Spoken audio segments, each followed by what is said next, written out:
Waheshimiwa, tukae.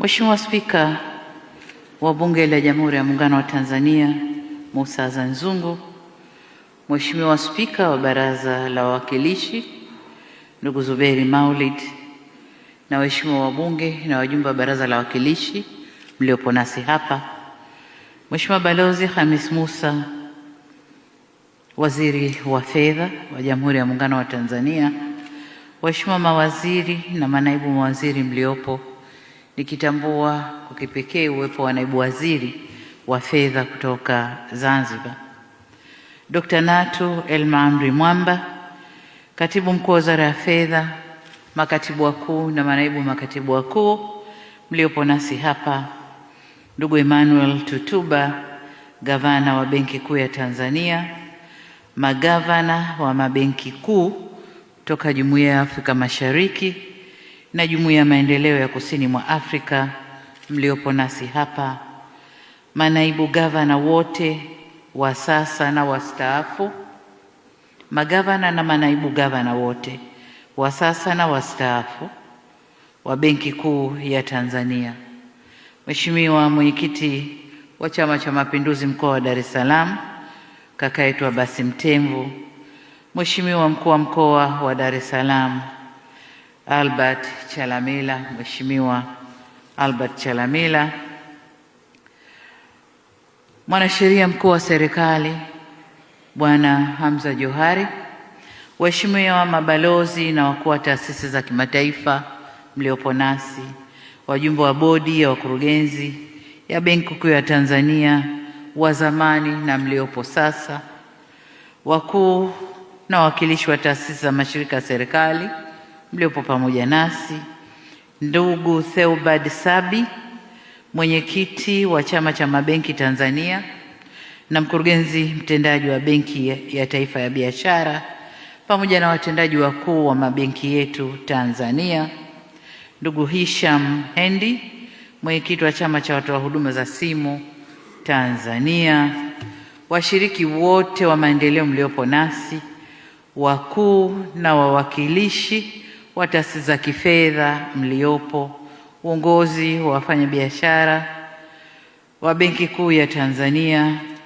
uongozi na wafanyakazi wa Benki Kuu ya Tanzania, ndugu wanahabari, ndugu wageni waalikwa wenzangu, mabibi na mabwana, Jamhuri ya Muungano wa Tanzania, kazi na utu.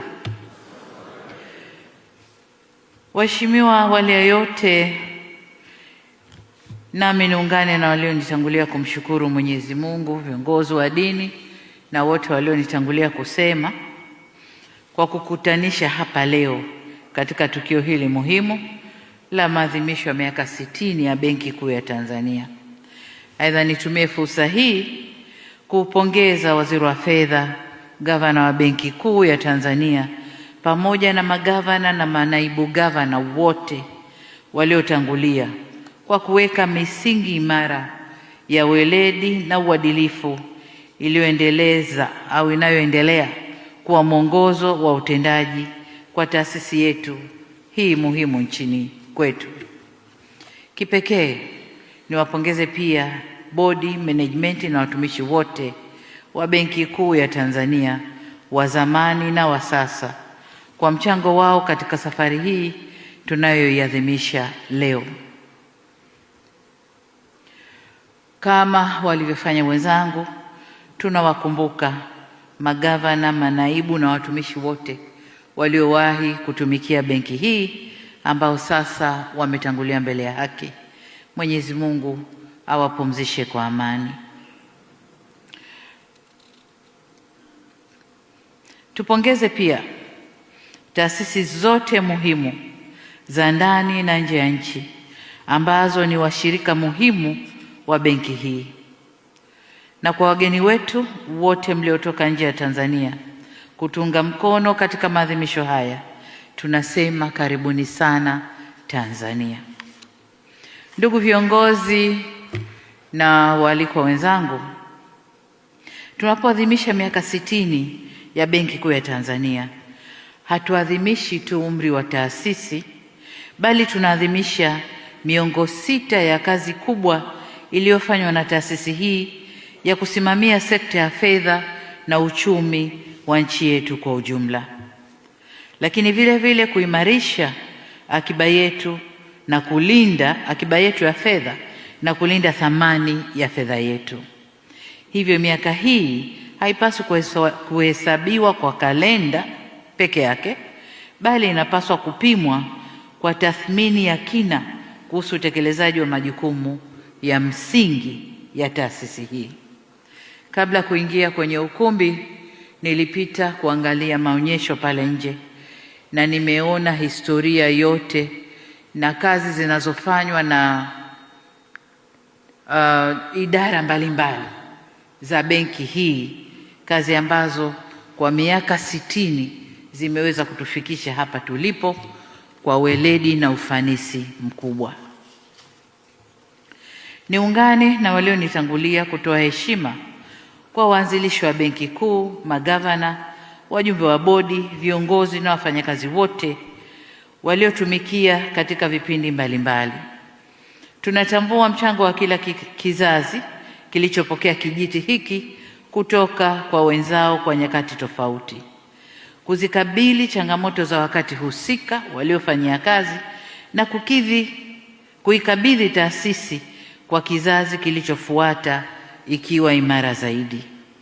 Tunashukuru sana na tuwapongeze sana. Ndugu viongozi na wananchi wenzangu, Waziri wa Fedha na Gavana wa Benki Kuu wameeleza vyema kuhusu historia, ikiwemo mageuzi na mafanikio ya chombo hiki. Takwimu walizotupa zinaonyesha safari na hatua tuliopiga kuanzia kwenye mfumuko wa bei, mikopo chechefu, akiba yetu ya fedha za kigeni na upatikanaji wa huduma rasmi za kifedha tangu kuanzishwa kwa taasisi hii hadi sasa. Haya ni mafanikio tunayopaswa kuyatambua na pengine tujipongeze sote kwa ujumla. Jambo la muhimu zaidi sasa kwa taasisi hii kubwa ni kuimarisha uwezo wake wa kung'amua mapema mwelekeo wa taifa kiuchumi katika muktadha wa mabadiliko ya kidunia.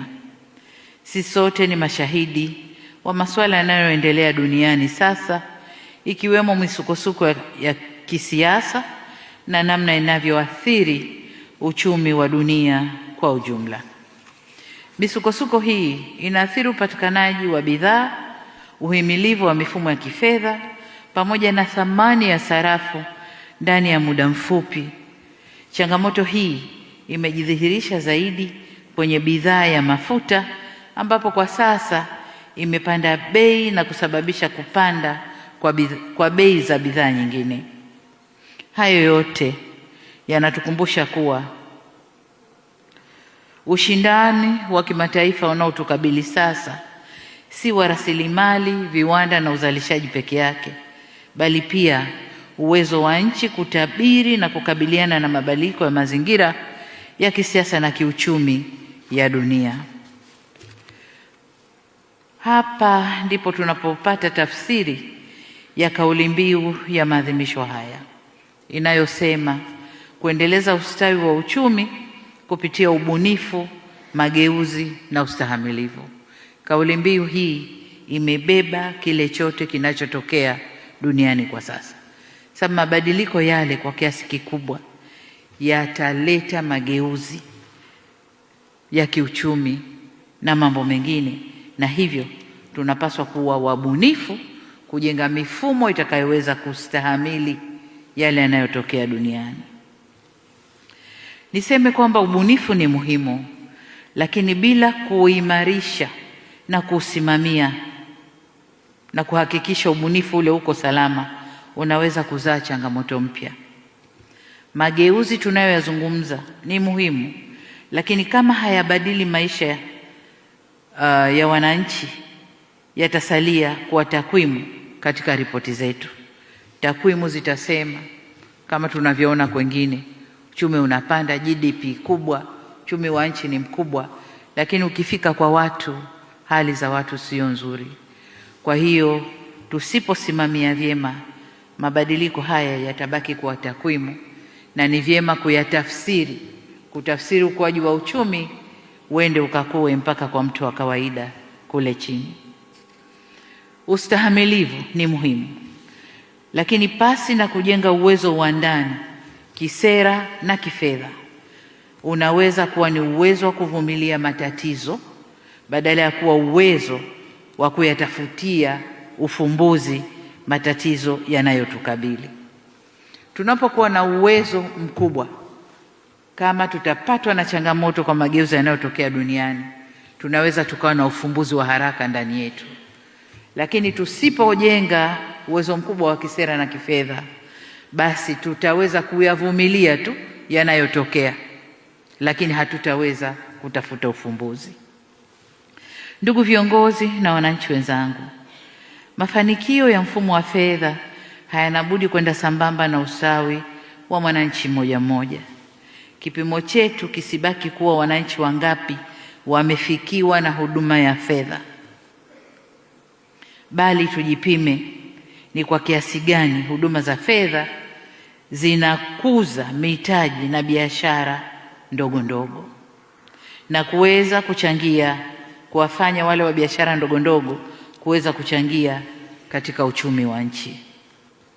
Pamoja na hayo, tujiulize pia ni wangapi wameongeza kipato, ni biashara gani zimepanuka, ni wakulima wangapi wamepata mtaji kwa wakati, ni vijana wangapi wamegeuza mawazo yao kuwa kampuni, na ni familia ngapi zimejenga akiba inayoweza kuwanusuru wakati wa changamoto.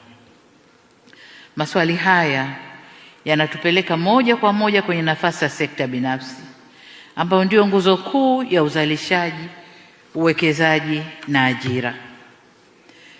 Kadri sekta binafsi inavyopata mitaji kwa wakati, kwa gharama nafuu na kwa masharti yanayoendana na uhalisia wa biashara, ndivyo fursa zinavyoongezeka, biashara zinavyopanuka na uzalishaji unavyokuwa au kuongezeka. Kama gavana alivyoeleza hapa, mikopo kwa sekta binafsi imeongezeka kutoka 6.6% ya pato la taifa mwaka 1994 hadi takriban 16% mwaka jana 2015. Hii inatupa sura kwamba tuko kwenye mwelekeo sahihi. Tunakuza sekta biashara ili na yenyewe ikuze biashara ndogo na za kati. Tunakuza sekta binafsi ili nayo ikuze biashara ndogo na za kati. Hii ni hatua nzuri, lakini kwa safari yetu ya kujenga uchumi wa dola za Marekani trilioni 1 ifikapo mwaka 2050, kiwango hiki bado ni kidogo na kinaonesha uwepo wa haja ya kukuza ushindani na sekta binafsi na vile vile haja ya kurasimisha biashara ndogo na za kati. Hivyo hatuna budi kuendelea kukuza masoko ya mitaji, huduma za bima, mifuko ya uwekezaji na huduma nyingine za kifedha ili tuongeze fursa za upatikanaji wa mitaji, kushamirisha na kurasimisha biashara na uwekezaji nchini.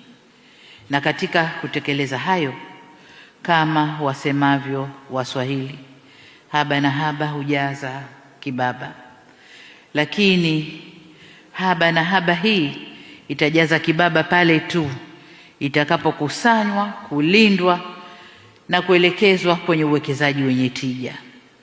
Na akiba hiyo inapogeuzwa kuwa mitaji na mikopo, ni lazima iwafikie wananchi kwa gharama wanayoweza kuimudu. Tumsikilize mwananchi anapolalamikia riba kuwa kubwa ya mikopo. Tusimjibu kwa takwimu za kiuchumi peke yake, sababu tunaposikiliza malalamiko ya watu wanasema, lakini uchumi umekuwa, takwimu zinasema hivi, mpaka hapa tumefika hivi, financial inclusion mpaka hapa. Lakini tumsikilize kwa dhana yetu ya ndani, kwa dhana yao wao, wanalalamikia kitu gani? Kwa mtu wa kawaida, gharama ya mkopo inajumuisha riba, ada, bima, masharti, dhamana na muda unaotumia kuupata mkopo wenyewe. Hiyo ndio gharama kubwa ya mikopo kwa watu wetu. Sasa ili kuisaidia sekta isiyo rasmi, tuwe na mipango ya kuhakikisha taasisi zote za kifedha zinaimarisha uwazi kuhusu gharama za mikopo inayotolewa kwa wananchi. Mwananchi apewe taarifa sahihi na kwa lugha nyepesi, kiasi atakacholipa kwa kipindi gani na kwa gharama gani, kabla hajafanya uamuzi wa kuchukua mkopo husika. Na hapa nipongeze Benki Kuu. Nilipata wasaa wa kunong'ona na gavana na alinionyesha mipango yao walivyogawa viwango vya mikopo kutoka kwa mfanyabiashara mdogo wa chini kabisa, wakati wa juu. Wana mifumo tofauti ya kushughulikia watu wote. Gavana, endelea na mipango ile ili kupunguza malalamiko ya wakopaji. Aidha, tuendelee kuimarisha ufanisi wa mifumo au mfumo mpya wa sera ya fedha unaotumia riba ya Benki Kuu. Mfumo ule uende kumgusa moja kwa moja mkulima, mjasiriamali na mzalishaji mdogo. Nipende pia kutoa rai kwa taasisi za fedha kuongeza ushindani katika utoaji wa mikopo na kuacha kutegemea aina za dhamana ambazo wananchi walio wengi hawana. Mathalan, wanawake na vijana walio wengi hawana hati za nyumba, wala maeneo, wala magari, lakini wana biashara, historia nzuri ya mauzo, kumbukumbu za miamala zinazoaminika na uwezo wa kurejesha mikopo. Hawa wafikirieni, tafuteni njia mnayoweza kuwaingiza wakaaminika na wakapata mikopo. Tusimnyime mtu mkopo kwa sababu hana mali tulioizoea kuitambua, wakati ana historia inaonyesha wazi anaaminika. Uaminifu ni asset kubwa kuliko hata mali inayoonekana. Kuweni wabunifu kutafuta mbinu rahisi za kuhakikisha mikopo inatolewa na kurejeshwa bila kuwepo kwa vikazo visivyo vya lazima kwa wajasiriamali wadogo na biashara za kati. Tafakarini uwezekano wa kujenga mfumo ambao Tanzania anaweza kubeba historia yake ya uaminifu wa kifedha popote anapokwenda. Mama lishe asiye na hati ya nyumba lakini mwenye historia ya miaka 5 au zaidi ya biashara na malipo anapaswa kuwa na njia rahisi ya kuthibitisha kuwa anastahili mkopo. Hili niwaachie kama changamoto, mkalifanyie kazi Benki Kuu na taasisi zote za fedha ili kufungua milango kwa mamilioni ya wananchi walio nje ya mfumo wa mikopo rasmi. Ndugu viongozi na wananchi wenzangu, eneo jingine muhimu ni matumizi ya mifumo ya malipo ya kidijitali ili tusaidie kupanua wigo wa kodi, kuongeza uwazi na kupunguza mianya ya ukwepaji wa kodi, lakini pia matumizi mabaya ya fedha za serikali. Tusitumie mifumo hiyo kuongeza mzigo kwa wafanyabiashara au kuwatoza zaidi wale walio kwenye mfumo rasmi. Kama tulivyomsikia Waziri wa Fedha jana wakati akiwasilisha bajeti yake au bajeti ya serikali kwa mwaka wa fedha 2026/27, serikali yetu itaendelea kuweka mikakati ya kuendelea kupunguza matumizi ya fedha taslimu. Hivyo wito wangu kwenu, Wizara ya Fedha na Benki Kuu ya Tanzania, na kwa kushirikiana na kushauriana na wadau muhimu, simamieni eneo hili ili kufikia malengo tuliojiwekea. Tusimalize mwaka wa fedha tukasema hatukuweza kwa sababu. Hapana, iwezekane kwa sababu. Kwa usimamieni eneo hili. Aidha, mifumo hii isitumike tu kuirahisishia serikali kukusanya mapato, bali pia itumike kumrahisishia mwananchi kuelewa na kutimiza wajibu wake wa kuchangia pato la taifa. Lengo liwe kuongeza idadi ya wanaochangia, si kuongeza mzigo kwa wale wanaoonekana kuchangia kila siku. Na hapa tunasema tena, ile haba na haba hujaza kibaba. Kuna walipa kodi, wachangiaji pato la taifa wa kawaida, wanajulikana, wafanya biashara wengi, watumishi wa serikali, wao kodi inakatwa moja kwa moja kwenye mshahara. Lakini kuna kundi kubwa walioko kwenye sekta isiyo rasmi, bado ile haba ndondondo yao haijaonekana. Kwa hiyo tafuteni mifumo rahisi, inayoeleweka, inayohimilika kwa wafanya biashara hao nao kuchangia kwenye kile kibaba chetu, ili tuendelee na safari ya kujitegemea. Endapo tutatumia mifumo ya malipo kama huduma ya umma iliyo salama, rahisi na yenye gharama nafuu, inaweza kuongeza ushindani, kupunguza matumizi ya fedha taslimu na kuimarisha urasimishaji wa biashara ndogo ndogo. Ndugu viongozi na wananchi wenzangu, kama mnavyojua, kuanzia tarehe 1 Julai mwaka huu tunaanza utekelezaji wa dira yetu ya miaka 25 inayokuja, dira 2050, yenye lengo la kujenga uchumi imara, jumuishi na shindani, wenye thamani ya dola za Marekani kama nilivyotaja kule nyuma, trilioni 1, na kipato cha wastani wa dola 7,000 kwa mtu. Dhamira hii pia imeainishwa katika ilani ya Chama cha Mapinduzi ya mwaka 2025, ikiwemo msisitizo katika kukuza uchumi na kipato, kuongeza ajira na kuwawezesha wananchi kiuchumi. Malengo haya hayawezi kufikiwa kwa fedha za serikali peke yake. Yanahitaji mfumo wa fedha unaokusanya akiba, unaoelekeza mitaji kwenye uzalishaji na kuwekeza ukuaji wa sekta binafsi.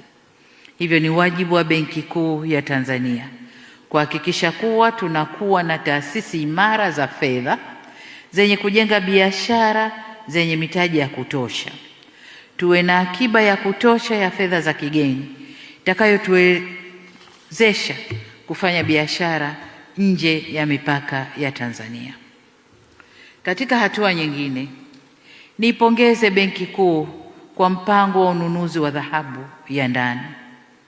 Hadi kufikia mwezi Mei mwaka huu, kama ilivyosema mwenyewe gavana, akiba yetu, rasilimali yetu ya dhahabu tuliyoikusanya ni tani 27.5 yenye thamani ya shilingi trilioni 10 za Kitanzania. Hapa tulipofika si haba. Kuanzia zero, na ndani ya miezi mingapi? Mwaka 1.5 tuna tani 27,000, na huenda tukawapita wale walioanza kabla ya sisi ndani ya bara letu la Afrika.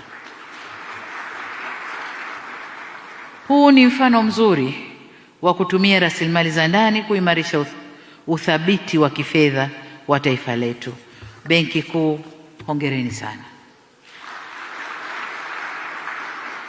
Katika karne hii, Benki Kuu hazilindi fedha pekee, zinalinda mifumo, taarifa na uwezo wa kubashiri na kudhibiti vihatarishi, na uwezo wa kubaini mapema mfumuko wa bei kabla haujafika sokoni, na uwezo wa kutambua udanganyifu wa kifedha kabla haujaathiri maelfu ya wananchi. Nataka nirudie kipande hiki kwamba katika karne hii Benki Kuu hazilindi fedha pekee kama tulivyozoea, zinalinda taarifa na uwezo wa kubashiri na kudhibiti vihatarishi vya uchumi wa nchi, lakini pia uwezo wa kubaini mapema mfumuko wa bei kabla haujafika sokoni, na inakuwa na uwezo wa kutambua udanganyifu wa fedha kabla haujaathiri maelfu ya wananchi. Na nimeona pale kwenye maonyesho wanaimarisha uwezo huo. Ndugu viongozi na watumishi, napoelekea kuhitimisha, nipende kueleza matamanio yangu tunapoianza miaka 60 mingine ya Benki Kuu ya Tanzania. Nayo ni uwezo wa taasisi hii kuwa zaidi ya msimamizi wa mfumo wa fedha nchini na kuwa jicho la taifa linaloona hatari na fursa kabla wengine hawajaziona. Aidha, nirejee pongezi zangu kwa Benki Kuu ya Tanzania kwa kutimiza miaka 60 iliyojenga mamlaka yetu ya kifedha. Miaka 60 ijayo ijenge uwezo wetu wa kutumia fedha na rasilimali tulizonazo huleta ustawi unaomfikia kila Mtanzania. Kipekee niwashukuru kwa tunzo mlionipa. Ninaipokea tuzo hii kwa unyenyekevu mkubwa kwa niaba ya Watanzania wote waliotunukiwa, wanaolitumikia taifa hili kwa bidii, uadilifu na uzalendo. Na baada ya kusema hayo, sasa nitamke rasmi kuwa maadhimisho ya miaka 60 ya Benki Kuu ya Tanzania sasa yamezinduliwa rasmi. Makofi mengi. Naomba kwa heshima na taadhima tusimame.